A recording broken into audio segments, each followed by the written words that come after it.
Welcome to Human Darts and Cider. This is Mr. Zelk. And on today's episode, we're going to do a little concert review. Now, the band we're looking at today is NRBQ. Now, they were founded in 1965 by Terry Adams and his brother in Louisville, Kentucky. And they play a combination of pop, blues, jazz, a little zydeco, a little bit of everything. Now, they are a very spontaneous band. I tell you, sometimes they don't play with a set list, and sometimes people will call out songs, and off they go into the song. Now, their current lineup is Scott Ligon on guitar and vocals. It is Casey McDonough on bass and vocals, John Perrin on drums, and as for many years, Terry Adams on the keys. Now, being around since 1965, you've had a legion of players, and some of the more famous band members were Al Anderson on guitar, who is now respected songwriter in Nashville, Tom Staley on drums, Frank Gadner on vocals, all these people, plus many, many more. Now, their sound is very, very unique. I call it chair dancing music, because you really can't just sit in your chair and not move at all when you hear them. So let's have a listen.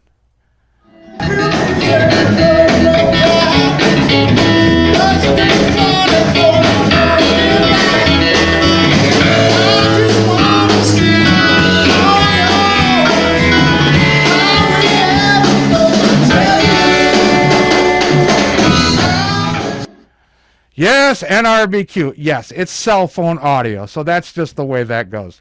But the fellas were on it, to say the least. And it was at a great little venue in Safety Harbor, Florida, which I hope to go back to again. First of all, Scott Ligon on guitar had his Telecaster just going off the wall. Terry Adams was his general anarchy-type self, which kept his drummer, John Perrin, on his toes, because sometimes you weren't quite sure where they were going. Now, I got to tell you something. I give credit to all cancer survivors and those fighting cancer. It's so ugly. And in this case, many of you already know, Terry Adams had stage 4 throat cancer and continues to rock on. But there's more to this band. Oh, no, not just playing. They have been in a couple of movies. One is Day of the Dead. The other is Shakes the Clown and 28 Days. And there have been many, many musicians who have performed their songs. And not to mention this fact, that on The Simpsons, they were featured for a couple of years as the house band sort of in one of the bars, and which I think is very cool. Also, as a manager, they had the famous wrestler, Captain Lou Albano. They also did a song in tribute to him. If you have a chance, the band is really, really exciting to watch live. It's fun and just energizes you the whole night through. And again, they played for 2.5 hours. So this is Mr. Zelk saying thank you for joining me, and have a good time. Enjoy the music. We'll see you next time.